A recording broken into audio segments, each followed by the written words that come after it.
బతుర్ పర్వతం పురాణాల ప్రకారం 1926లో భారీ విస్ఫోటనం సంభవించినప్పుడు ఒక గ్రామం మొత్తం తుడిచిపెట్టుకుపోయింది. అయితే మౌంట్ బాటూర్ పర్వతం యొక్క ఆలయం లోపల ఒక పవిత్ర మందిరం సంపూర్ణంగా భద్రపరచబడింది.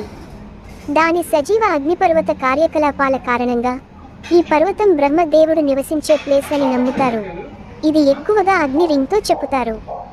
మేము నిచ్చిన వునా glass bridge photo view point బాగుంది, కానీ క్రిందికి వ్యూ 5000 అడుగుల లోతు అప్రాక్స్గా ఉంటాడి భయం అనిపించింది. కొన్నిసార్లు మరికొన్ని శిఖరాన్ని చేరుకోవడానికి 7 గంటల కంటే ఎక్కువ టైం పడుతుంది. మౌంట్ బాటూర్ పర్వతం కోసం మీరు ట్రెక్కింగ్ మాక్సిమం 2 అవర్స్లో పూర్తి చేయొచ్చు అంటున్నారు. మరి ఫాస్ట్గా అంటే ఒలింపిక్ ఛాంపియన్ అయితే 1 గంటలోపే పూర్తి చేస్తారు అంట.